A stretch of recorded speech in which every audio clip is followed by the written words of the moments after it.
Hello बच्चों, good morning. आज जो हम लोग टॉपिक पढ़ने जा रहे हैं वो है हमारा primary amine, secondary amine and tertiary amine का डिस्टिंक्स यानी डिफरेंस।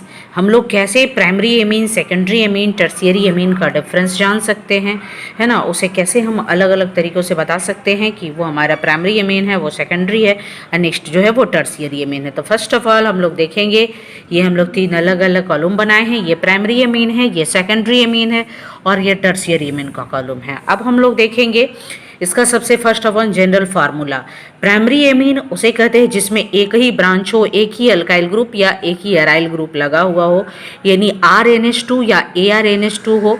जहाँ पे इसके जगह पे हम और भी लिखना चाहें तो CH3NH2, C2H5NH2, ये सब जो है हमारा, यानी जहाँ पर एक ही ब्रांच हो, जहाँ पर एक ही ब्रांच हो, एन से ओनली वन ब्रांच अटैच्ड हो, उसे हम लोग प्राइमरी एमीन कहते हैं। सेकेंडरी एमीन जहाँ पे 2 ब्रांच अटैच्ड हो या 2R ग्रुप अटैच्ड हो, 2AR ग्रुप अटैच्ड हो, वो हमारा सेकेंडरी एमीन है। टर्शियरी एमीन तो जहाँ पर 3R यानी N से 3R यानी 3 अल्काइल ग्रुप या 3 अराइल ग्रुप, या फिर हम इसके जगह पे और भी अलग से हम ये ले सकते हैं CH3N, CH3, तीनों डिफरेंट भी ले सकते हैं, तीनों अल्काइल ग्रुप डिफरेंट भी ले सकते हैं, इथाइल, मिथाइल और प्रोपाइल भी ले सकते हैं, सेम भी ले सकते हैं। ये हमारा टर्शियरी एमीन हो गया। यानी प्राइमरी एमीन जहाँ only one branch and secondary amine जहाँ 2 ब्रांच हो एंड टर्शियरी एमीन 3 ब्रांच हो, 1 2 3 1 2 3, यहाँ भी 1 2 3, जहाँ 3 ब्रांच हो वो हो गया हमारा टर्शियरी एमीन। नेक्स्ट इसमें हाइड्रोजन बॉन्ड कितने हैं, तो प्राइमरी एमीन में 2 हाइड्रोजन बॉन्ड होगा। कैसे होगा हम लोग देख लेते हैं। R और NH और यहाँ पे एक H दे दे, NH2 होता है। देखिए इसके ऊपर में बताए हैं हमें NH2, तो H यानी यहाँ पे 2 हाइड्रोजन बॉन्ड है ना, 2 हाइड्रोजन बॉन्ड क्रिएट हो रहा है, तो ये हमारा प्राइमरी एमीन हो गया। और जहाँ पे only one hydrogen bond NH, ये हमारा हो गया only one hydrogen bond create हो रहा, तो वो हो गया हमारा सेकेंडरी एमीन। टर्शियरी एमीन जहाँ कोई हाइड्रोजन बॉन्ड क्रिएट नहीं हो रहा है, जैसे यहाँ पे देखिए ओनली N है ना, NH2 NH और N, यानी यहाँ पे वैसा कुछ नहीं है, ओनली N है, हाइड्रोजन बॉन्ड नहीं है, तो ये हमारा हो गया टर्शियरी एमीन हो गया। अर्थात इसके लिए जो हम लोगों ने प्राइमरी एमीन में जो हम लोगों ने देखा वहाँ पे क्या है, NH2 है, और सेकेंडरी एमीन में जो हम लोग देख रहे हैं वो हमारे पास NH और सिंगल बॉन्ड यानी 2 ब्रांच वैकेंट है ना। और ये हमारा टर्शियरी एमीन है जहाँ ओनली N रहेगा और 3 ब्रांच है, ये 3 बॉन्ड यानी 3 ब्रांच यहाँ पे अटैच रहेगा जहाँ कोई हाइड्रोजन नहीं है, तो ये हमारा हो गया टर्शियरी एमीन। यानी primary amine, secondary amine and tertiary amine, ये हो गया हमारे पास। नेक्स्ट हम लोग देखेंगे इसका बेसिक नेचर, हम लोग देखेंगे, ठीक है। तो बेसिक नेचर सबसे ज़्यादा बेसिक कौन है, प्राइमरी एमीन है, सेकेंडरी एमीन है या टर्शियरी एमीन है। तो देखिए सबसे फर्स्ट अपॉन हम लोग देखते हैं, ये हमारा क्वेश्चन है और ये बहुत अच्छा क्वेश्चन भी है, कॉम्पिटिटिव क्वेश्चन भी है हमारे पास। NH3 RNH2 R single bond NH, यानी यहाँ 2 ब्रांच है और यहाँ 3 ब्रांच है। तो सिंपल सा यहाँ चीज़ देखिए कि यहाँ R 1R है, यहाँ 2R है और यहाँ 3R है। R क्या है हमारा, प्लस इंडक्टिव इफेक्ट दिखलाता है, तो प्लस इंडक्टिव इफेक्ट यहाँ 1 है और यहाँ पे 2 है और यहाँ पे 3 है। और वी नो दैट, हम सब ये जानते हैं कि प्लस इंडक्टिव इफेक्ट यदि इंक्रीज करता है, प्लस इंडक्टिव इफेक्ट यदि इंक्रीज करता है तो बेसिसिटी भी क्या होता है हमारा, इंक्रीज करता है। तो यहाँ पे बेसिसिटी भी क्या हो जाएगा, इंक्रीज कर जाएगा। यानी यहाँ हमारा NH3 यानी अमोनिया हो गया, ये प्राइमरी एमीन हुआ, ये सेकेंडरी एमीन हुआ, ये टर्शियरी एमीन हुआ। यदि कॉमनली देखा जाए तो नंबर ऑफ ब्रांच इंक्रीज कर रहा है, R इंक्रीज कर रहा है, या फिर प्लस इंडक्टिव इफेक्ट, R को हम लोग प्लस इंडक्टिव इफेक्ट है ना कहते हैं, यानी प्लस इंडक्टिव इफेक्ट को शो कर रहा है, वो इंक्रीज कर रहा है।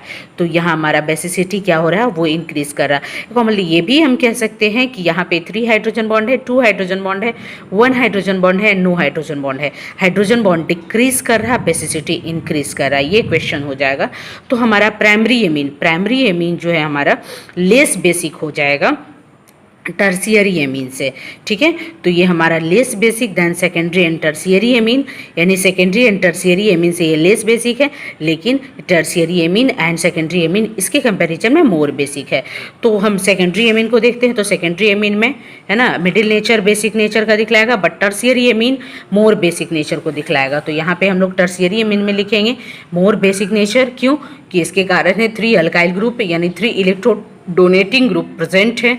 तो इलेक्ट्रॉन डोनेटिंग ग्रुप जो है वो प्लस इंडक्टिव इफेक्ट के प्रोपोर्शनल होता है और वो बेसिक नेचर को बढ़ाता है।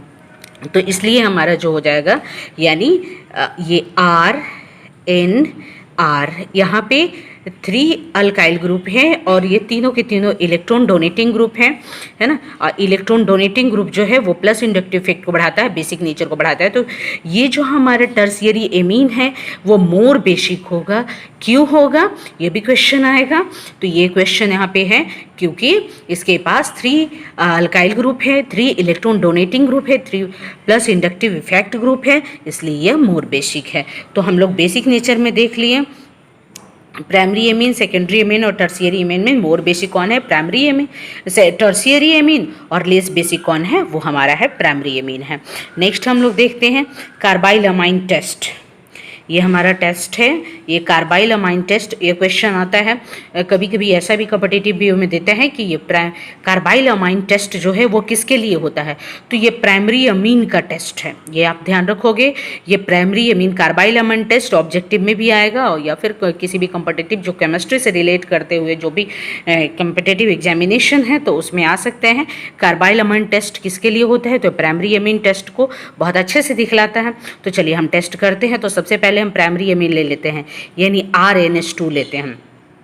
RnH2 यानी प्राइमरी एमीन, उसे हम क्लोरोफॉर्म और KOH के साथ जब रिएक्शन करते हैं, यानी Rn यहाँ पे है, Rn जो है C से इंक्लूड होकर के, Rn जो है C से इंक्लूड होकर के क्या दे देगा हमारा, RnC देगा। क्या देगा हमारा, RnC। Rn जो है ये हमारा वो C से इंक्लूड होकर के क्या दे रहा है, N और C, यानी NC मतलब आइसोसाइनाइड, यानी एमीन जो है आइसोसाइनाइड दे रहा है, इसलिए आइसोसाइनाइड टेस्ट भी इसे कहते हैं या कार्बाइल अमीन टेस्ट भी इसे कहते हैं, क्योंकि NC को आइसोसाइनाइड कहते हैं या आइसोकार्बाइल अमीन कहते हैं। तो इसीलिए इसको हम लोग क्या कहते हैं, आइसोसाइनाइड टेस्ट कहते हैं। तो ये क्लियर हुआ कि ये हमारा प्राइमरी एमीन टेस्ट को दे रहा है। लेकिन ये सेकेंडरी एमीन जो है और टर्सियरी एमीन टेस्ट को नहीं है। हमारे सेकेंडरी एमीन क्लोरोफॉर्म और KOH लिए हैं तो यह रिएक्शन को शो नहीं करेगा। टर्सियरी एमीन भी जो हम यहाँ लिए हैं वहाँ भी क्लोरोफॉर्म और KOH को हम इंक्लूड किए हैं, बट यहाँ पे ये भी टेस्ट को शो नहीं करेगा, यानी यह केवल प्राइमरी एमीन टेस्ट को दिखलाएगा जो आइसोसाइनाइड बनेगा, एमीन से आइसोसाइनाइड बन जाएगा। तो ये हमारा जो है वो प्राइमरी एमीन टेस्ट है। Secondary amine and tertiary amine में यह टेस्ट शो नहीं होता है। तो इससे हम लोग क्लियर कर लेंगे कि प्राइमरी एमीन कौन है, सेकेंडरी एमीन कौन है, टर्सियरी एमीन कौन है। नेक्स्ट हम लोग देखेंगे boiling point, solubility and एस्टेबिलिटी।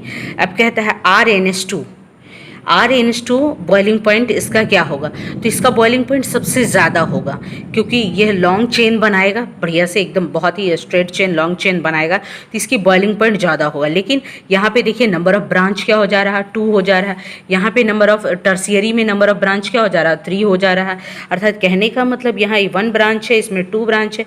Primary में 1 ब्रांच, सेकेंडरी में 2 ब्रांच एंड टर्सियरी में जो हो जा रहा है वो 3 ब्रांच हो जा रहा है। और एक वे ये भी हुआ और दूसरा भी ये हुआ कि यहाँ 2 हाइड्रोजन बॉन्ड होगा, सेकेंडरी में 1 हाइड्रोजन बॉन्ड होगा और टर्सियरी में नो हाइड्रोजन बॉन्ड होगा। तो कहने का मतलब ये है कि जिसमें हाइड्रोजन बॉन्ड ज़्यादा हुआ, जिसमें वंडरवाल फोर्स ज़्यादा हुआ, जो ज़्यादा ही स्ट्रॉन्ग हुआ, जो ज़्यादा स्टेबल हुआ, उसकी बॉइलिंग पॉइंट क्या होगा, ज़्यादा होगा। अर्थात कहने का मतलब क्लियर है कि प्राइमरी एमीन, सेकेंडरी एमीन और टर्सियरी एमीन में सबसे ज़्यादा बॉइलिंग पॉइंट किसका होगा, तो सबसे ज़्यादा बॉइलिंग पॉइंट जो होगा वो टर्सियरी का, प्राइमरी का होगा, और सबसे लेस बॉइलिंग पॉइंट जो होगा वो किसका होगा, टर्सियरी का होगा। ऐसा क्यों, क्योंकि इसके पास नंबर ऑफ ब्रांच भी कम है और हाइड्रोजन बॉन्ड ज़्यादा। हाइड्रोजन बॉन्ड बढ़ने से इसमें स्ट्रेंथ बढ़ जाता है, जिससे इसका बॉइलिंग पॉइंट बढ़ जाता है। ये क्वेश्चन बहुत अच्छा कॉम्पिटिटिव क्वेश्चन है, आप लोग देखोगे। ऐसे हम सब इसके अलग अलग टॉपिक पे हम जो वीडियो बनाए हैं उसमें डील किए हुए हैं, आप प्लेलिस्ट में जा कर के ये सब इसके सारे अलग अलग वीडियो भी देख सकते हैं, बॉइलिंग पॉइंट का, सॉल्युबिलिटी का, सभी का। तो यहाँ पे highest boiling point primary amine का होगा। क्यों? ड्यू टू रीज़न इसमें है 2 हाइड्रोजन बॉन्ड पाया जा रहा है, प्लस नंबर ऑफ ब्रांच कम है, इसलिए जो है इसकी बॉइलिंग पॉइंट जो होगा वो ज़्यादा होगा, यानी और ये मोर स्टेबल भी होगा। ठीक है, मोर स्टेबल, स्ट्रेंथ इसका ज़्यादा होगा। लेकिन सॉल्युबल, इसकी सॉल्युबिलिटी क्या होगी? तो ये लेस सॉल्युबल होगा। ठीक है, ये लेस सॉल्युबल होगा। क्यों लेस सॉल्युबल होगा? क्योंकि नंबर ऑफ हाइड्रोजन बॉन्ड यहाँ 2 है। हाइड्रोजन बॉन्ड और सॉल्युबिलिटी जो है एक दूसरे के जो होता है इन्वर्सली प्रोपोर्शनल होता है, इसलिए ये प्राइमरी एमीन जो होगा वो लेस सॉल्युबल होगा, बट टर्शियरी एमीन जो होगा वो मोर सॉल्युबल होगा। ऐसा क्यों? क्योंकि टर्शियरी एमीन में कोई हाइड्रोजन बॉन्ड नहीं है और उसमें नंबर ऑफ ब्रांच ज़्यादा है, तो नंबर ऑफ ब्रांच बढ़ने से सॉल्युबिलिटी जो है बढ़ जाता है, बहुत इजीली सॉल्युबल हो जाएगा। नंबर ऑफ ब्रांच बढ़ने से बॉइलिंग पॉइंट जो है वो हमारा क्या हो गया? लेस हो गया, क्योंकि वो वीक हो गया। नंबर ऑफ ब्रांच बढ़ने से उसकी स्ट्रेंथ जो है ना, कम हो गया और वो वीक हो गया, और वैसे स्थिति में उसकी बॉइलिंग पॉइंट क्या हो गया? बढ़ गया। और सॉल्युबिलिटी तो, और वो बहुत आसानी से, क्योंकि नंबर ऑफ ब्रांच बढ़ गया तो वीक हो गया, स्ट्रेंथ उसमें कम हो गया, वीकनेस आ गया, तो वो बहुत आसानी से सॉल्युबल हो जाएगा। ठीक है, तो वो लेस सॉल्युबल होगा, है ना, एंड लेस स्टेबल होगा। नेक्स्ट हम लोग देखते हैं कलर। तो कलर हम लोग देखते हैं, तो कलर में हो जाएगा प्राइमरी एमीन जो होगा वो येलो कलर का होगा, सेकेंडरी एमीन भी येलो कलर का होगा, बट टर्शियरी एमीन जो होगा वो कलरलेस होगा। पोलर नेचर में ये कैसा पोलर होगा? तो ये मोर पोलर होगा, क्योंकि इसके पास हाइड्रोजन बॉन्ड भी 2 है, प्लस नाइट्रोजन हाइड्रोजन की इलेक्ट्रोनिगेटिविटी जो है उसका डिफरेंस यदि देखा जाए तो इसके पास ज़्यादा है। तो जिसके पास ज़्यादा होगा, यानी इलेक्ट्रोनिगेटिविटी डिफरेंस ज़्यादा होता है, तो वो मोर पोलर होता है। तो ये हमारा प्राइमरी एमीन जो है वो हमारा मोर पोलर हो गया, एंड टर्शियरी एमीन जो है हमारा वो लेस पोलर हो जाएगा। नेक्स्ट एक और यहाँ पर टेस्ट है, benzyl sulfonyl chloride. Benzyl sulfonyl chloride से रिएक्शन है, और उससे हमें देखना है कि कौन प्राइमरी एमीन है, कौन सेकेंडरी एमीन है, एंड कौन टर्शियरी एमीन है। तो यहाँ हम लोग देखे हैं कि प्राइमरी एमीन को जो है, प्राइमरी एमीन को बेंजीन थायोनाइल क्लोराइड भी कह सकते हैं, बेंजीन सल्फोनाइल क्लोराइड से हम रिएक्शन करवाए हैं। बेंजीन SO2Cl यानी बेंजीन थायोनाइल क्लोराइड से हम रिएक्शन किए हैं प्राइमरी एमीन को।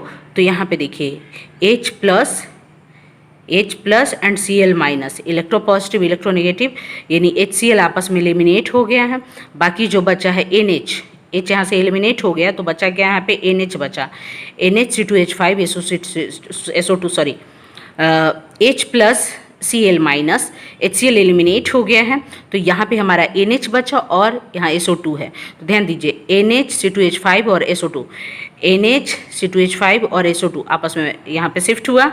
तो ऐसे कंडीशन में यहाँ पे 1 हाइड्रोजन बॉन्ड है और 1 हाइड्रोजन यानी 1 प्रोटॉन है, तो ये हमारा क्या हो जाएगा? मोर एसिडिक हो जाएगा, क्योंकि यहाँ पे 1 प्रोटॉन प्रेजेंट है। और यह जो एसिड है, और यहाँ पे एक पॉइंट और आ जाएगा कि एसिड भी है, और एसिड है तो ये बेस में अच्छे से KOH वगैरह बेस में ये अच्छे से सॉल्युबल हो जाएगा। ठीक है, तो प्राइमरी एमीन को, जब हम प्राइमरी एमीन को बेंजीन थायोनाइल क्लोराइड से रिएक्शन करते हैं तो एसिडिक कंपाउंड बन के तैयार होता है ना।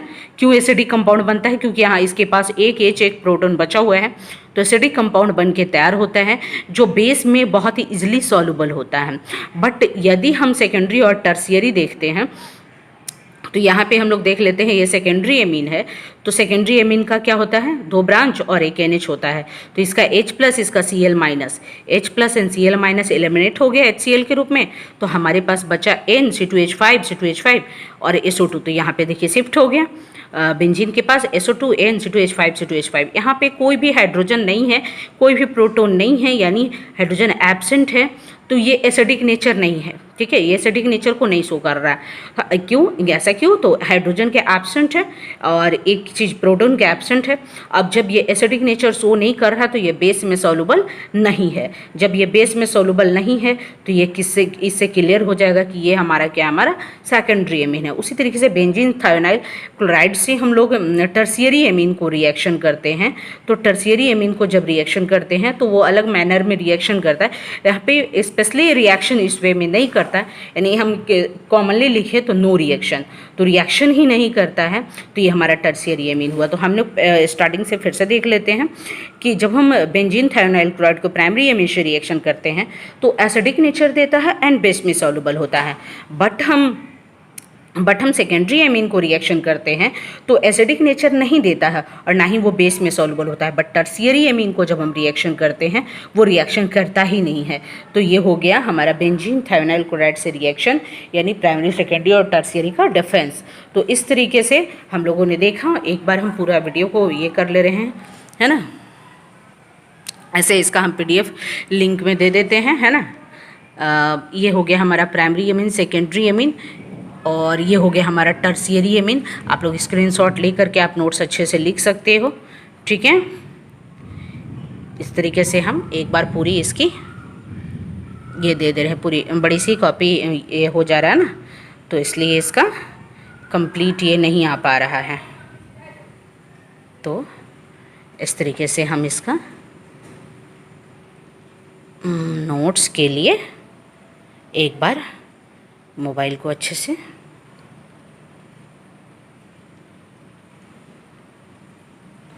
करते रहें, ठीक है। तो हम लोगों ने देखा primary amine, secondary amine, tertiary amine, ये तीनों के बीच में हम लोग डिफरेंस ये कैसे करेंगे, ये बहुत ही इंपॉर्टेंट क्वेश्चन है। आप 11th-12th से पढ़ो तो 11th-12th में बोर्ड वगैरह में भी आता है। CBSE बोर्ड हो, बिहार बोर्ड हो, झारखंड बोर्ड हो, यूपी बोर्ड हो, जो भी बोर्ड्स आप लोग दो, है ना, राजस्थान बोर्ड हो, जो भी वेस्ट बंगाल बोर्ड हो, तो ये बहुत अच्छा क्वेश्चन है। और वहाँ पे ये सब्जेक्टिव क्वेश्चन में भी आता है। आप यूनिवर्सिटी लेवल एग्जामिनेशन दे रहे हो तो वहाँ पे भी ये सब्जेक्टिव क्वेश्चन में आएगा। बट इसमें से कुछ क्वेश्चंस जो हैं वो ऑब्जेक्टिव क्वेश्चंस भी अराइज होगा, और वो कम्पिटिटिव ये व्यू से क्वेश्चन आएगा, यानी कंपटीशन में भी क्वेश्चन आएगा। तो बच्चे इसको एक बार आप लोग 2 बार इसको वीडियो को पॉज कर करके अच्छे से समझोगे। और जिन बच्चों को समझ में ना आए वो हमें कमेंट बॉक्स में, है ना, क्वेश्चन लेफ्ट कर देंगे, ठीक है, फिर हम क्लियर कर देंगे। Thank you so much for and एक क्वेश्चन और, बच्चे जब भी आप लोग इस वीडियो को देखें या कोई भी वीडियो हमारी देखें तो उसे सब्सक्राइब कर दें, लाइक कर दें, और प्लस शेयर करना ना भूलें। लाइक करें या ना करें, और शेयर करना। क्वेश्चंस जो हो वो हमें कमेंट बॉक्स में लेफ्ट करते जाएं, और दूसरी पॉइंट शेयर करना ना भूलें, जिससे कि शेयर करने से क्या होगा कि बहुत बच्चों तक ये पहुँचेगा, बहुत बच्चे तक टॉपिक्स पहुँचेंगे, बहुत बच्चे इसको पढ़ेंगे, ठीक है। So thank you so much.